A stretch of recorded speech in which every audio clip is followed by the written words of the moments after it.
Oi, gente! Sejam bem-vindos a mais um episódio do podcast Pode Comunicar, uma iniciativa do Grupo de Extensão Comunica Direito Privado da Universidade Federal de São Paulo. Eu sou Ana Balasso, a aluna do curso de Direito da Universidade Federal de São Paulo e integrante do Grupo Comunica Direito Privado. Ao meu lado, eu tenho a Carla, também aluna do curso de Direito da Universidade e bolsista do Comunica Direito Privado. No episódio de hoje, vamos contar com a presença da ilustre professora Iris Balbastos. Ela é professora aqui da Universidade Federal de São Paulo, no curso de Direito, coordenadora e idealizadora do projeto Comunica Direito Privado, além de ser uma mediadora com certificação internacional. Professora, muito obrigada por estar presente aqui hoje. Seja muito bem-vinda.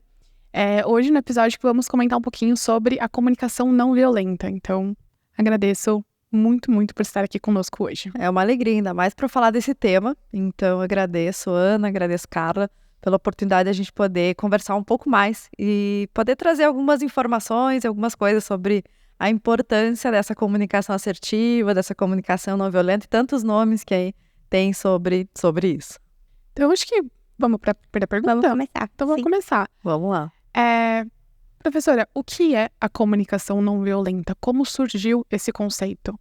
Essa é uma excelente pergunta para a gente iniciar, né? Como eu disse, comunicação não violenta, a gente pode pensar em vários nomes. As pessoas vão chamar de comunicação assertiva, comunicação produtiva, comunicação compassiva, enfim, né? Alguns sinônimos para falar disso, dessa importância de uma boa comunicação, de uma comunicação de qualidade. Nem vou colocar boa aqui, que já seria um julgamento sobre comunicação.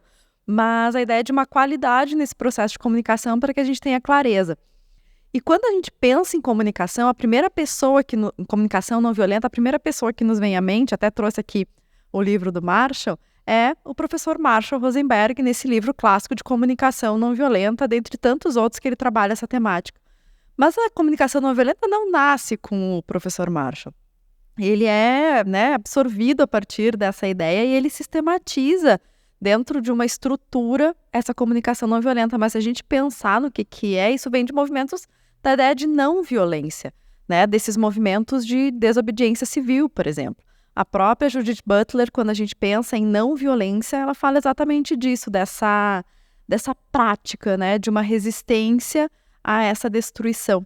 A gente pode lembrar de movimentos como, por exemplo, a Marcha do Sal, né, com Gandhi, que é exatamente essa ideia da não violência, de utilizar esse movimento com uma não violência. E a tendência é que movimentos que tenham essa ideia de não violência tendem a ser mais efetivos a longo prazo.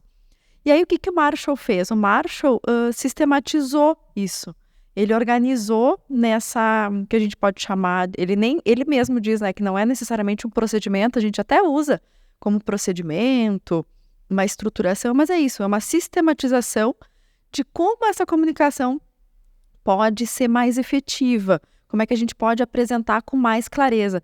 Até tem um conceito aqui que eu vou ler rapidamente, eu acho que vale super a pena a gente olhar.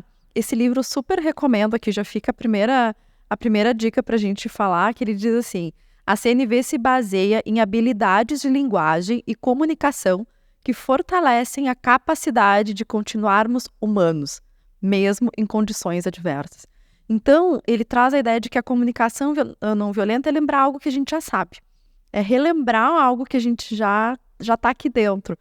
Então, ele nos convida, dentro dessa ideia, dessa sistematização em alguns elementos, a organizar esse processo de comunicação para que a gente possa se dar conta e tomar consciência de como que a gente está se comunicando e também dos nossos sentimentos e das nossas necessidades. Então, a gente vai conversar mais adiante um pouquinho sobre isso. Mas acho que para introduzir, eu acho que a CNV começa por essa ideia. Não, foi perfeito. A introdução acho que deu uma boa base para a gente dar continuidade. E continuando aqui, citando o Marshall, igual você estava falando aqui dos elementos que ele traz no livro e tudo mais, você podia explicar um pouco mais sobre esses elementos, como que eles ajudam na constituição, na formação dessa comunicação não violenta? Perfeito. Porque é isso, parece assim, meu Deus, eu tenho que seguir essa ordem, né? Não é roteiro. Esse roteiro, né? Eu tenho um roteiro e eu preciso seguir exatamente esse roteiro. Não é isso. A proposta é que a gente tome consciência desses elementos e, aos poucos, isso vai se tornando natural. Porque, às vezes, até às vezes a gente recomenda como exercício, antes da gente falar dos elementos, fazer anotações. Que quais são esses elementos? O primeiro elemento é o elemento que a gente fala que é o da observação. Porque muitas vezes a gente tem essa lógica do julgamento, né? Nós temos esse lugar de que a gente está julgando. Eu não estou dizendo que é para parar de julgar, não. Porque a gente é importante até mesmo por uma questão de tipo, né, de identificar uma violência, uma situação que eu preciso reagir de uma maneira pontual. O ponto é que é tomar consciência de que eu estou julgando. Por isso, quando eu disse assim, essa comunicação boa, eu disse, opa, estou qualificando, já estou julgando essa entre bom e ruim. Porque a gente tem muito esse lugar de tipo, isso é bem, isso é mal, essas dualidades, né, da gente... É um pouco inerente essa qualificação, né? Exato. Não tem como... Tem vezes que você nem pensa que você está julgando, está objetivando aquela situação, mas ela está acontecendo de alguma forma. Exato, porque é um processo nosso. Por isso que a gente fala quando a gente está julgando, a gente está partindo dos nossos preconceitos. Talvez eu olhe para isso aqui e pense de uma forma, tu observe de outra, Ana de outra. Então, acho que a gente cada uma de nós pode ter uma percepção completamente diferente a partir do mesmo objeto, a partir da mesma situação. Por quê? Isso decorre da nossa existência, né? Da nossa vivência, de como é que a nossa vida foi. E isso é um ponto que a gente tem que tomar consciência. Porque quando a gente fala em observação, a gente está falando de algo que é comum para todo mundo. Todo mundo consegue ver que esse livro tem né? Todas as pessoas aqui nessa mesa conseguem ver que aqui é laranja, que tem um nome escrito. A gente consegue ter a mesma ideia. Porque isso é observar sem atribuir um juízo de valor, né? um juízo moralizante, na realidade, a partir disso. Quando a gente sai dessa observação, a gente precisa também identificar qual é o sentimento, né? E até aqui trouxe, né, coisa que a gente não tem muito vocabulário, às vezes, para falar de sentimento, e até trouxe um papel aqui, exatamente para a gente lembrar disso. Porque são coisas que às vezes a gente precisa colar na geladeira, literalmente, pra gente poder olhar todo dia e dizer, e aí, como é que eu tô me sentindo? A gente não tem repertório para sentimentos. Muitas vezes a gente pergunta, e aí, como é que tá se sentindo? Pessoa, bem, mal. Bem, mal. Isso é... Ou às vezes a gente fala que tá tudo bem quando tá tudo mal. Exato, às vezes a gente não traz com autenticidade exatamente isso. Mas o bem, por exemplo, é uma coisa muito vaga, né? O que é bem? O que é estar bem? Não sei o que é estar bem. Mas eu posso estar agradecida, alegre, alerta, aliviada, etc, etc. Então, hoje eu estou muito alegre, estou muito feliz de poder estar aqui conversando sobre CNV. E por trás desse sentimento tem o segundo elemento, que é o elemento da necessidade. O que eu estou precisando, né? O que eu quero? Qual é a minha real necessidade com isso? Porque por trás de um sentimento sempre tem uma necessidade latente. E é essa necessidade latente que vai me demonstrar. Já vou trazer algo mais concreto, né, para a gente pensar. E o quarto e último elemento é o pedido. Porque quando eu estou falando, até voltando aqui em necessidade, quando eu estou falando de necessidade, às vezes a gente pensa de criar estratégia. A estratégia ela é algo particular para vou criar uma estratégia para esse podcast. Eu anotei as coisas no caderno, bem analógico aqui. E aí anotei as coisas no caderno para alguns pontos lembrar, né, ou se eu tô pensando, então eu fui estudando e fui anotando algumas coisas aqui no caderno. Essa foi uma estratégia individualizada. Quando eu falo de necessidade, eu tô falando de algo que é maior, né? Não serve só para mim, é algo que é compartilhável. Sentimentos também são coisas compartilháveis. Todos sentimos alegria, tristeza, etc. E o pedido é aquilo porque o outro vai adivinhar o que eu tô precisando? Não. Se eu não pedir de forma clara, só que pedido é diferente de exigir. Então, não é uma exigência, tipo, eu quero que faça tal coisa. Opa! Não, dentro dessa situação que eu trouxe, é possível, como é que aí eu faço um pedido, que é possível que a pessoa atenda, mas eu posso receber um não. Então, essa é a principal diferença de pedido e de exigência, porque na exigência eu não vou querer aceitar um não como resposta, no pedido, sim. Certo. E hoje, até vindo pra cá, no Uber, eu vinha conversando no Uber e ele veio falando, eu digo, olha, tudo que tu tá me falando tem a ver com comunicação não violenta. Foi muito engraçado, porque ele começou a trazer vivências que ele tinha tido com passageiros, etc. E ele falou de percepção de, uma vez eu julguei muito mal um passageiro. Eu olho a questão do julgamento aí, que é o primeiro ponto. E o passageiro era super educado, super simpático. E eu achei que ele era meio enfesado, meio ia ser chato, não sei o que. Arrogante. Isso, exato. E aí eu disse assim, olha, viu? E o cara era super tranquilo. Disse, olha, julgamento, primeiro ponto. Porque é isso. Às vezes a pessoa diz, aquela pessoa tem cara de não sei o quê. Não, meu, como assim? Cara de quê? Tem muito disso. Né? Então, esse é um Tem o julgamento. nariz empinado, vai ter cara de patricinha. Exato. Como? Cara de... Como é que tu tira essa conclusão, né? Da onde que tá saindo, tu tá? E aí que eu digo de dar oportunidade para as pessoas, porque nem sempre vai ser real aquele teu julgamento sobre aquela pessoa. E aí, sobre essa questão do pedido, ele ainda falou, tem pessoas que entram aqui no Uber e exigem que eu ligue o ar-condicionado.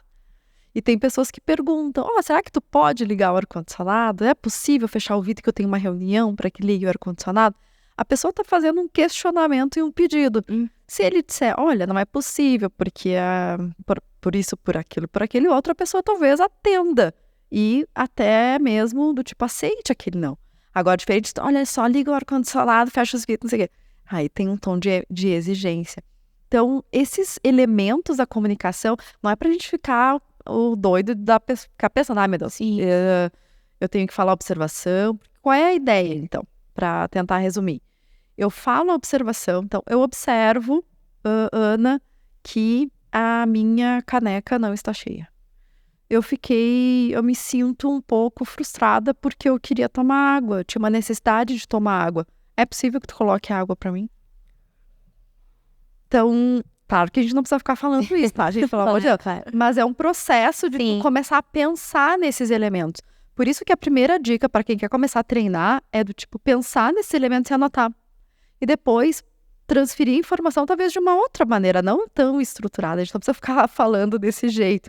Mas é uma forma da gente praticar uma comunicação mais assertiva. E eu vejo muito que identificar as necessidades facilita a você elaborar um pedido, porque às vezes a gente não consegue identificar qual a nossa necessidade, o que a gente está sentindo, e a gente não consegue nem elaborar alguma coisa, não consegue, as pessoas, falta ali a comunicação de fato, porque a gente não sabe o que está sentindo, então eu não sei do que eu preciso, porque eu não consigo identificar o que está acontecendo comigo.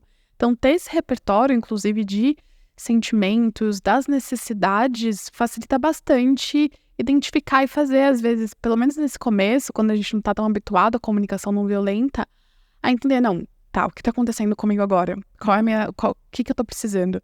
Estou me sentindo chateada. Tem como resolver isso por meio de eu posso elaborar algum pedido que possa ser resolvido, que possa me ajudar com isso? Acho que eu percebo muito isso, que às vezes a gente não consegue fazer um pedido porque a gente não consegue identificar o que está acontecendo. Nem sabe exatamente qual é a necessidade. Isso que tu falou é muito bom, Carla, porque é isso. Falta repertório, como eu disse, tanto de sentimento quanto de necessidade. Porque às vezes eu vou falar com o outro e digo, nem sei como é que o outro vai atender aquilo ali.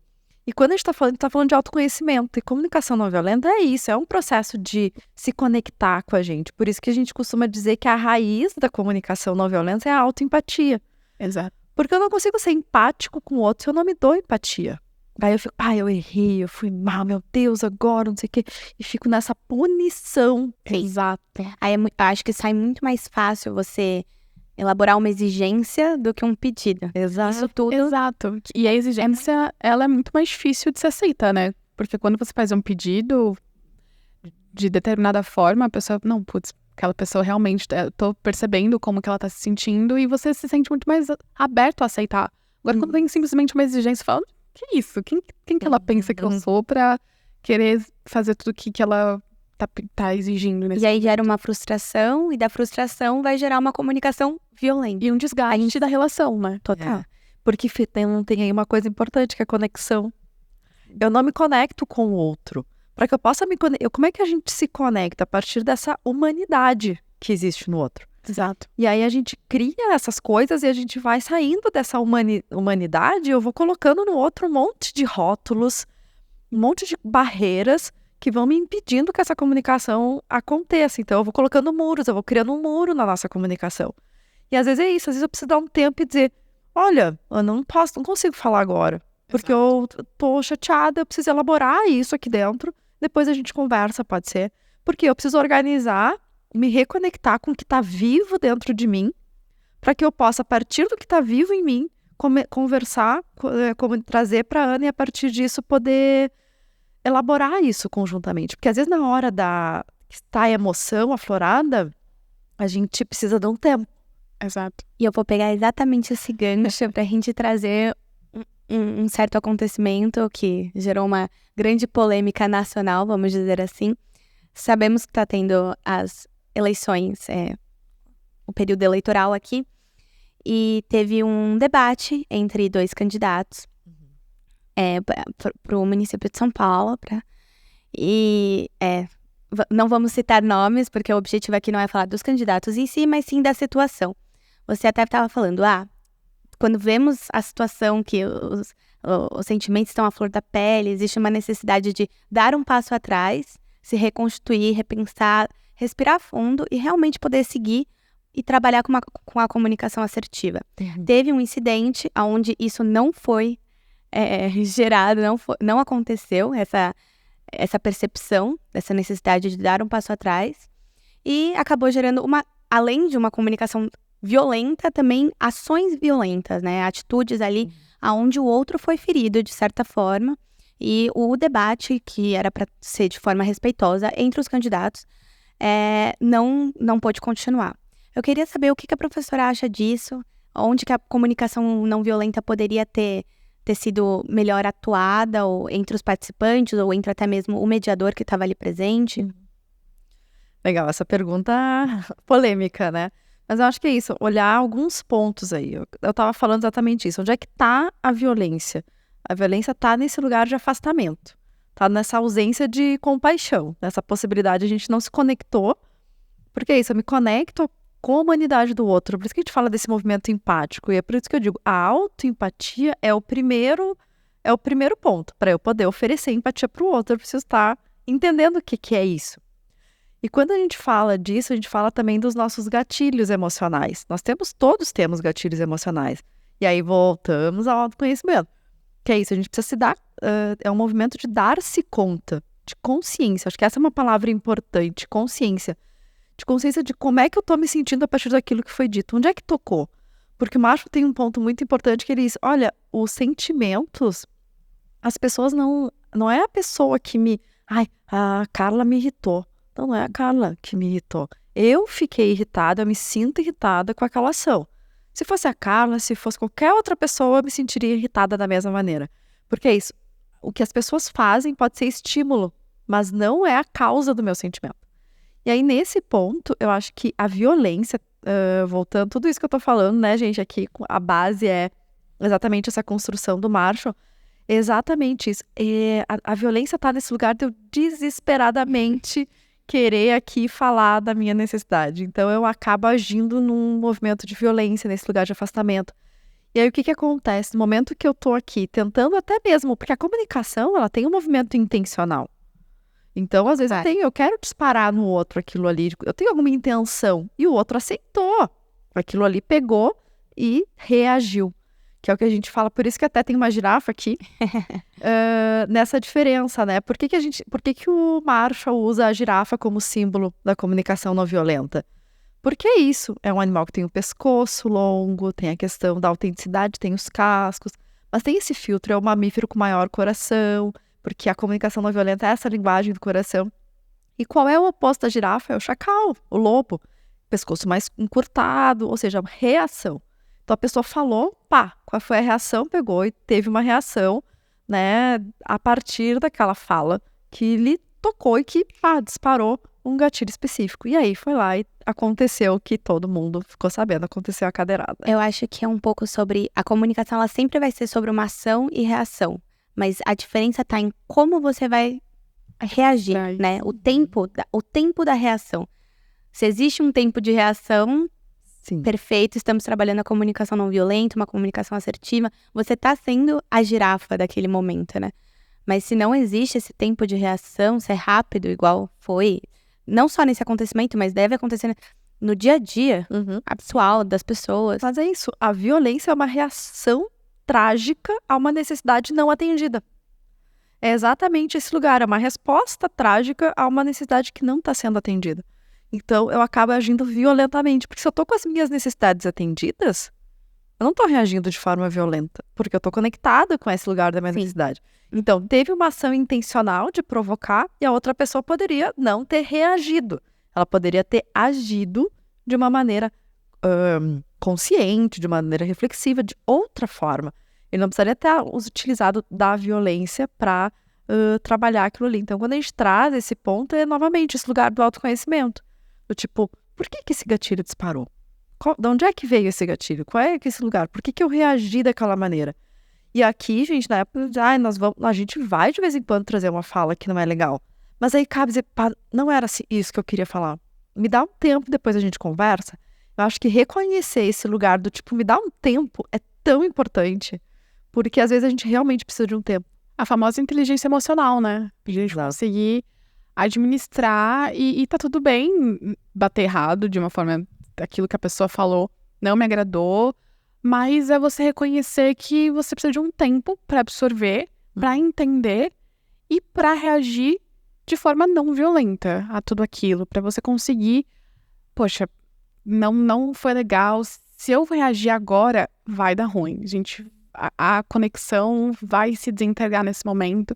Então, eu preciso de um tempo, preciso reconhecer como que eu reajo a determinadas situações. Falar assim, não, agora não é o momento da gente conversar e preciso entender melhor o que está acontecendo. Sim, e eu acho que esse é um grande ponto também. Quando a gente fala de comunicação, a gente tem uma programação mental. Ou a gente faz, ou a gente deixa de fazer alguma coisa por 3 motivos. Ou por medo, ou por culpa, ou por vergonha. Então, esses 3 elementos aqui da nossa programação é tipo, por que eu não fiz eu tô com medo, não vou fazer. E aí a comunicação não violenta nos convida a um lugar de autenticidade, a sair de um lugar, eu tenho que fazer tal coisa, eu escolho fazer isso porque tal coisa é importante para mim. Então, sempre convido vocês a pensarem assim, quando fazer, se eu tô fazendo por culpa, medo ou vergonha, deixa eu pensar melhor aqui. E são 3 sentimentos que você tem certeza do que são. Esses a gente conhece bem, né? A gente conhece muito bem. Pois é, porque a gente tá muito nessa programação, tipo punição e recompensa. Exato. Né? Ou se tu é uma boa pessoa, tu vai receber uma recompensa. Agora, se tu é uma má pessoa, tu vai receber uma punição. Então, a gente tá sempre nessa programação. E o convite é pra gente começar a pensar em outra perspectiva. Uma perspectiva de que até a gente tava falando antes, até tava anotando aqui essa pergunta, né? Cadê minha pergunta que eu tinha anotado? Tipo assim, imagina se todo mundo lutar contra o que realmente importa juntos, né? Se todo mundo estivesse aqui lutando por o que realmente importa conjuntamente, não um contra o outro. E aí é esse espaço que a gente fica falando também dessa nossa intenção. Às vezes a pessoa diz, não foi minha intenção. Ok, mas isso teve um impacto. Sim. E a intenção e impacto, né? Não foi minha intenção falar. Não, então pede a oportunidade de reorganizar a fala, né? Exato. Nesse sentido. Voltando um pouco no episódio e com a sua fala, professora, eu percebi muito a relação da comunicação também com o ambiente de trabalho. Num sentido de que, se a gente for analisar, os 2 candidatos, eles não possuem a carreira política como profissões, né? Um deles é jornalista, apresentador locutor, o outro é coach, influenciador digital. E eles utilizam a comunicação de uma forma diferente da comunicação utilizada na carreira política. Sim. Que é uma carreira cheia de questionamentos, de embates, de improvisos, onde a inteligência emocional atua muito forte para que a gente consiga adaptar e ter essa questão do reconhecimento e de estar preparado para alguns embates, coisa que ambos não estavam habituados a lidar, assim. Se a gente for para pensar, nenhum deles era questionado o tempo todo em suas profissões, tem muito dessa questão. E trazendo para essa questão mesmo, queria focar agora no ambiente de trabalho e da comunicação, como a comunicação está fortemente atrelada a isso. E ela é um poder, ela é um instrumento de poder que pode ser utilizado, né, tanto para o bem quanto para o mal, da forma que você quer provocar uma reação, né, em determinada pessoa. E vindo para o universo jurídico, que é onde estamos inseridos, como que a comunicação não violenta, a comunicação assertiva, ela impacta as relações interpessoais dentro desse contexto, trabalho no mundo jurídico? Maravilha. Eu acho que, primeiro ponto, acho que a comunicação não violenta está em todas as áreas. Eu acho que é como a gente aplicar uma forma mais produtiva de comunicação a partir de um reconhecimento de humanidades. Porque o Marshall fala antes, eu não consigo me comunicar com essa outra se eu coloquei, como eu digo, um muro que é o que a gente chama de imagem do inimigo. Se eu coloquei no outro a imagem de que ele é meu inimigo, aí eu vou me bloquear completamente, porque daí eu não conecto. Porque ele é meu inimigo, como é que eu vou me conectar com o meu inimigo? Não, eu só me conecto com alguém que eu tire. E aí a gente tem que pensar, todos somos seres humanos, então a gente precisa se conectar nessa humanidade. Aí quando a gente traz isso para o ambiente jurídico, para o ambiente das relações de trabalho, isso faz toda a diferença.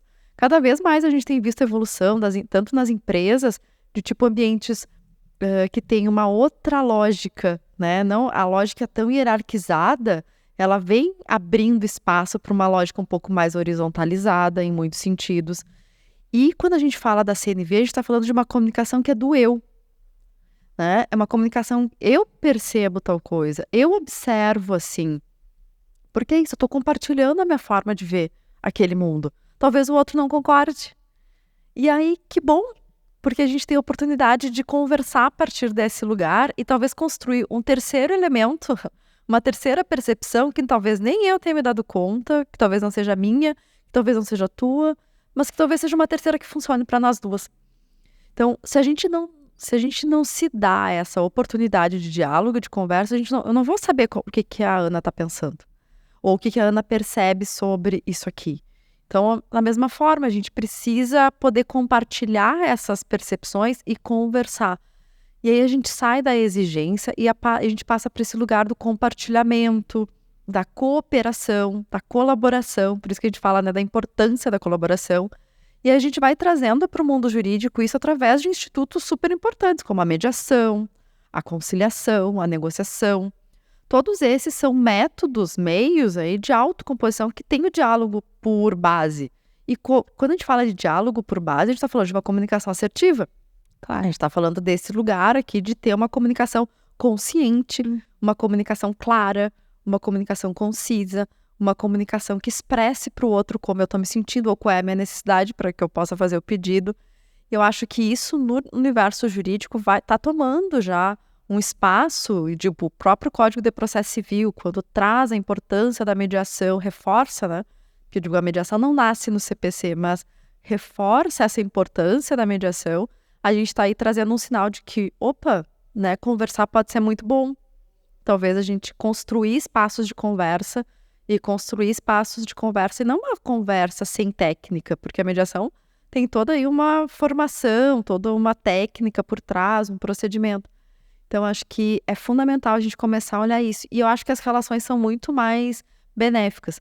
Eu até estava com esse folder aqui, que é da CAMU, que é da Câmara de Mediação da Unifesp, e nós somos uma equipe, a CAMU é composta por uma equipe de mediadoras.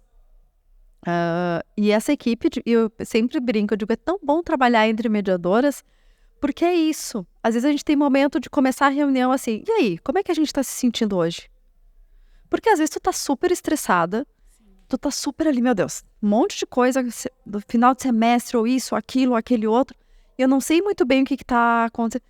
E aí no momento de eu simplesmente dizer o que eu tô falando, já me acalma. Porque eu consigo dizer pro outro, e o outro me diz, olha, tô aqui, eu também tô cansada. Eu também tô, de alguma maneira. E a gente, porque o sentimento é isso, esse lugar de estar compartilhando esse espaço. E aí eu sempre brinco com as meninas, eu digo assim, isso é tão interessante a gente poder estar, que às vezes tem momentos, não gostei disso aqui. Como é que a gente pode melhorar? De momentos de pura autenticidade. Então, acho que na relação de trabalho, isso realmente é muito, muito benéfico.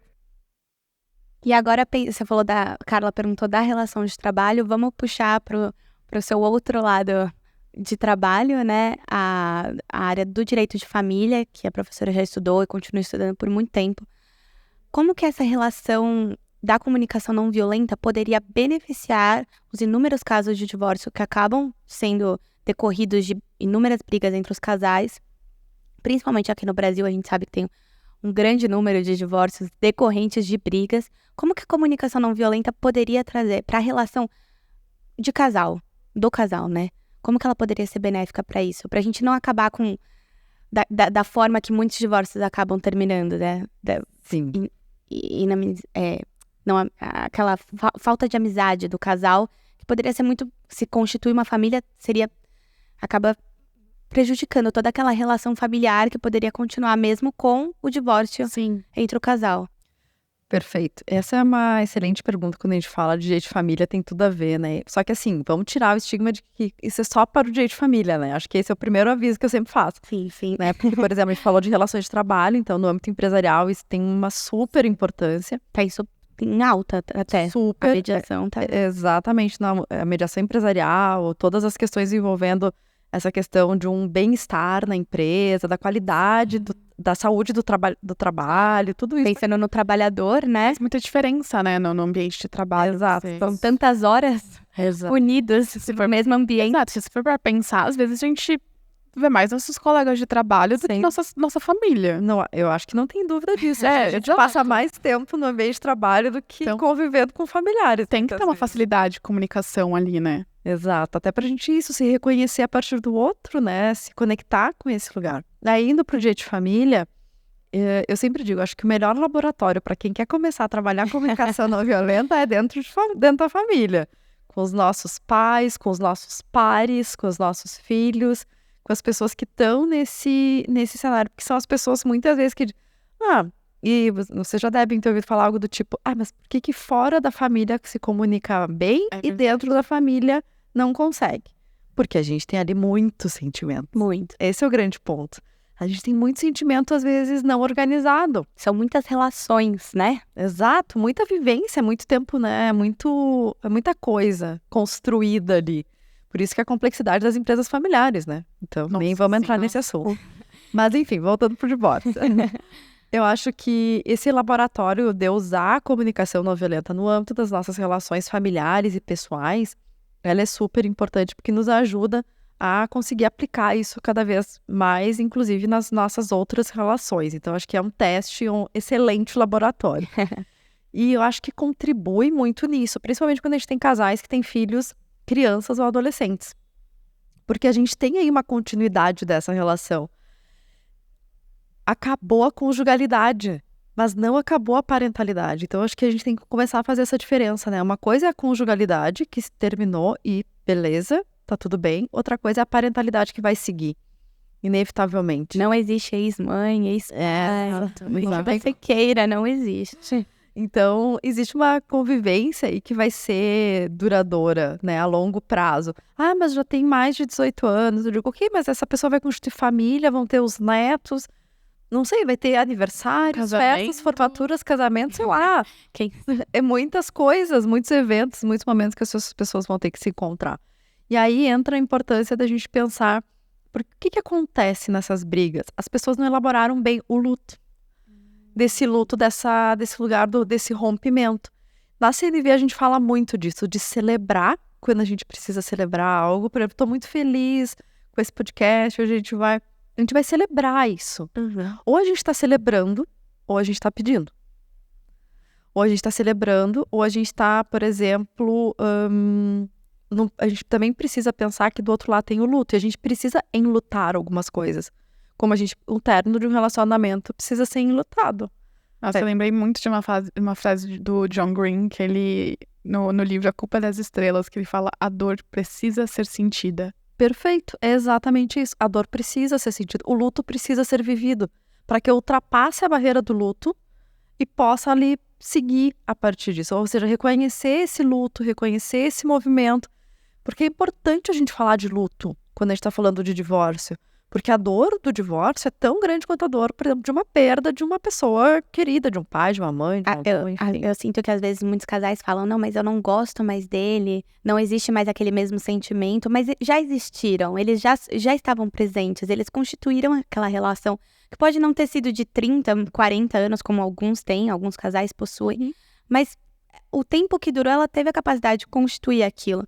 Então, na hora que acabar, vai Tem que sentir. Tem um sentimento tem que ali sentir, né? envolvido, né? Porque é isso. Eu vou nesse processo. Muitas vezes o luto vem muito por essa coisa do que ia vir no futuro, né? Às vezes nem é pelo que foi passado, é tipo, o que eu vou deixar de viver? Muitas vezes. Então, acho que processar isso é importante. E isso é uma relação que deu certo. Se deu por 5 anos, deu certo por 5 anos. Chegou um determinado momento que parou de dar certo. E aí as pessoas se afastaram. Que a gente tá falando agora, a gente falou de comunicação de afastamento. Ou seja, a conexão saiu. No momento que essa conexão acabou, tá tudo bem. Exatamente, está tudo bem. Está tudo bem. Claro, mas a gente quer retomar. Ok, também existem casais que se afastaram e se reconectaram ali na frente. Gente, não tem uma regra. Comunicação não violenta, comunicação assertiva, todo esse lugar, não é para que a gente tenha algo definitivo. Padronizada, né? Exato. A ideia dessa customização, eu gosto da palavra, né? Dessa ideia da gente poder adequar. E aí, no direito, a gente pode ver a partir da mediação. Durante muito tempo, atuei como mediadora de familiar, e eu acho que o lugar da mediação familiar, hoje, né, eu digo, o direito de família ainda faz parte, né, da minha vida e sempre fará, mas hoje a mediação está num lugar muito mais institucional dentro da Câmara de Mediação, que é uma experiência incrível, porque cada lugar vai me trazer outro desafio, mas a mediação familiar é isso, vem esse processo. E muitas vezes eu fiz vários casos em que a gente tinha ali filhos, e isso que é agora. E muitas perguntas podem vir do tipo, como é que você quer que os seus filhos lembrem como é que foi o processo de divórcio de vocês no futuro? Como é que ele quer que sinta? Porque isso, às vezes o que mais a gente lembra é de como a gente se sentiu naquela situação. Sim. A emoção é que vem. Eu me senti assim, eu me senti de outra forma. O sentimento é que nos traz esse lugar da lembrança, né? A gente lembra que a gente ficou emocionado quando a gente lê um livro. Às vezes eu nem sei mais direito a história, mas eu lembro da minha emoção. Exato. Né? Eu lembro de como eu me senti quando em tal coisa. Eu não lembro talvez o detalhe, mas eu lembro do sentimento. Por isso que é essa coisa de como eu me sinto. E aí eu acho que o direito de família, as relações familiares, principalmente falando dessa relação de rompimento, de relacionamento, né, união estável, casamento, a gente pensa nesse lugar de como isso é benéfico, para que as pessoas possam processar esse luto, e é isso, e poder elaborar isso a partir de um outro lugar. Mediação não é terapia, tá longíssimo de ser isso. Mas é para gerir aquele conflito. Exato, porque isso é um ponto, né? O problema não é o conflito. O problema é como eu vou gerir o meu conflito. Exatamente. O conflito vai acontecer, gente. Não adianta assim, não queremos conflito. Não vai rolar. Né? Conflito vai sempre existir. O ponto é como eu vejo esse conflito e como que eu vou gerir esse conflito daqui para frente. Como é que eu escolho caminhar? Eu escolho a partir de algo mais interessante, mais divertido, ou eu vou escolher a partir de uma coisa mais pesada, mais exigente? Então, acho que é respeitar o processo de cada um nesse lugar do luto. Uns vão ser mais rápidos, outros vão ser mais... talvez não demore mais. Não sei como as pessoas reagem a isso. É isso, as reações também vêm da nossa história. Então, eu não sei como é que isso vai acontecer. Então, acho que possibilitar que as pessoas tenham a oportunidade, porque eu acho que mediação é isso. É uma oportunidade de poder resolver aquela situação de um outro lugar. Não de um lugar de um julgamento, de uma tomada de decisão por um terceiro, mas de uma construção conjunta dessa solução. E eu percebo muito também como que a forma que aquele conflito vai ser gerido impacta por muito tempo. Porque eu, trazendo o exemplo dos meus pais, assim, pelo menos, eles se separaram tem mais de 10 anos e a forma como tudo foi resolvido impacta até hoje. Minha mãe, inclusive, esses dias falou assim, não, filha, fala pro seu pai que ele tem que pagar um negócio XYZ. Eu falei assim, mãe, tipo, você tem o contato dele, você pode falar com ele.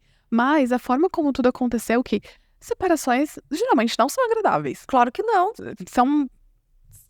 muito pelo contrário, muito desagradável. São raras as exceções. Raras exceções. São raras. Então, eu vejo que se eles tivessem, naquele momento, resolvido as formas de uma forma...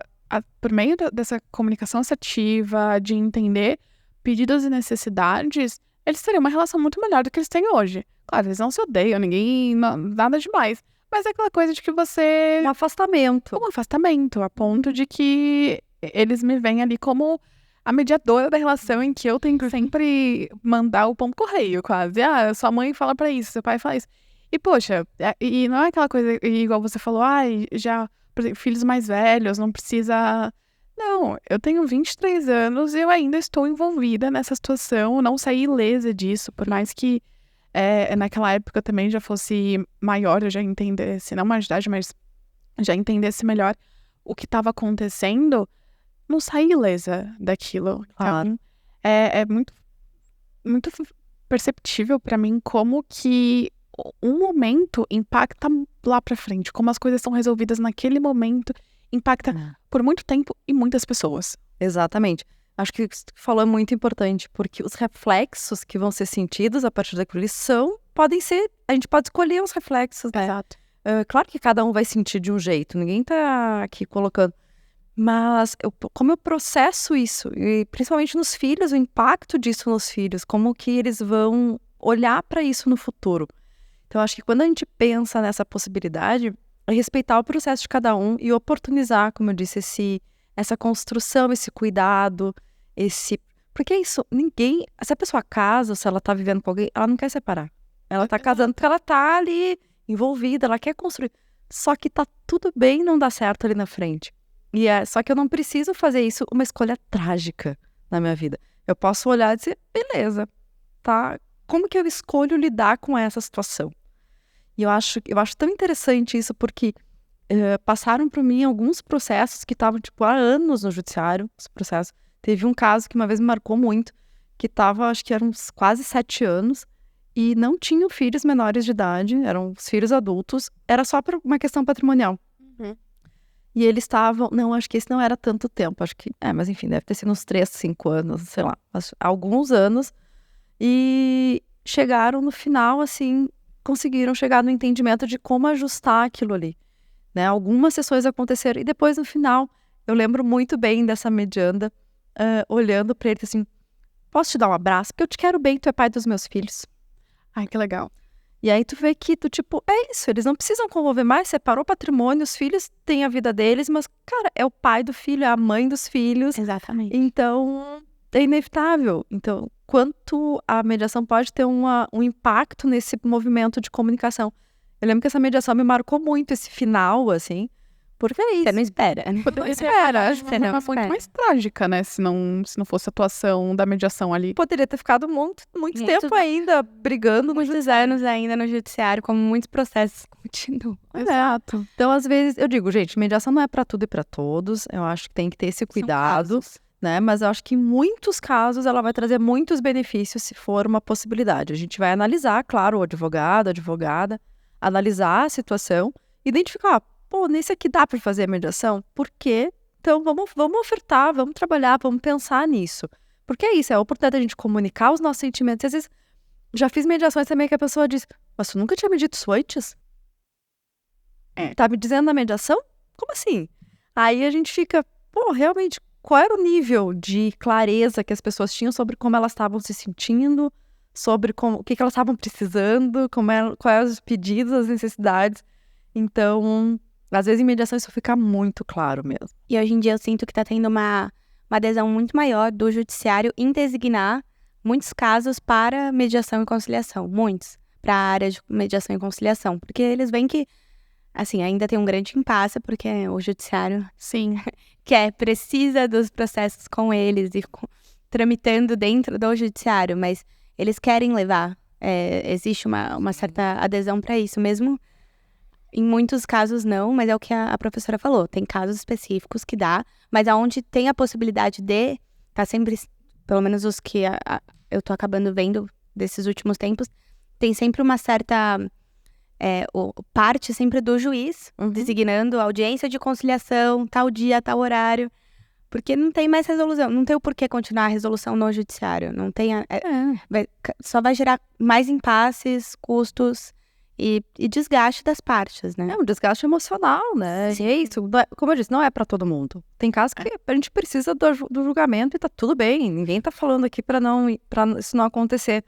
O ponto é mais uma oportunidade E foi o que eu disse, a comunicação tá em todos os lugares. Tá no ambiente de trabalho, tá na nossa vida particular, tá no âmbito das relações jurídicas, que é pra gente poder utilizar essas técnicas e ferramentas até mesmo para questões contratuais, para que a gente possa fazer melhores acordos e melhores construções ali naquele ambiente do negócio jurídico. Então, eu acho que é isso. Pensar nos elementos da comunicação não violenta pode trazer muitos benefícios em diversos lugares. E é isso. Eu não sou uma pessoa dentro falando de comunicação não violenta aqui e não falando ali fora. Eu sou uma pessoa só. Exato. Então, quando eu começo a internalizar esse movimento da CNV, é em toda a minha vida. Exatamente. Em todas as minhas relações. Exato. Porque isso vai fazendo parte desse meu eu, né? De quem eu me constituo. Por isso que ela é tão... Eu brinco, quando eu comecei a estudar CNV, eu não vou conseguir nunca fazer esse negócio. A CNV entrou na minha vida a partir da mediação, quando eu decidi me tornar mediadora e estudar para isso e olhar mais profundamente. E aí eu me apaixonei por esse universo da CNV e disse, pô, mas é difícil. E ainda é. Não é uma coisa... eu não estou prometendo que é simples, não. É um processo, é um movimento, é um lugar de autoconhecimento constante e de autovigilância. Eu tô sempre ali, me cuidando, me olhando, me conectando, porque hoje eu sou a Isis, amanhã eu sou outra Isis. Então, assim, a gente também vai nesse movimento constante. Excelente. Acho que para finalizar, para a tristeza de todo mundo, como a gente percebeu, né, a comunicação assertiva, a comunicação não violenta, ela tá em todos os âmbitos, não tem como fugir, não tem como aplicar em um lugar e não aplicar em outro, né, se for realmente levada a sério. E ela não é simples, como a gente acabou de falar. É algo que tem muitos estudos, tem muitos casos, tem muitos livros sobre, muitas pessoas que estudam. Para quem quer, de fato, começar a aplicar a comunicação não violenta no dia a dia, por onde começar? Primeiro ponto é escolher. Querer ter uma melhora na comunicação. Acho que se olhar e fazer essa escolha. Tipo, agora eu escolho caminhar para um outro caminho, olhar para outro lugar. Tem muitos livros, né? Deixei aqui, esse aqui também eu adoro, esse Linguagem da Paz em Mundo de Conflitos. Tem inúmeros livros do Marshall, tem muitos cursos interessantes, mas comunicação é prática. Então, e eu estar disposto a. Eu acho por isso que eu digo que é uma escolha. Escolher uma melhor comunicação e colocar isso em prática. Esse é o primeiro grande passo. E acho que começar com a gente mesmo também, né?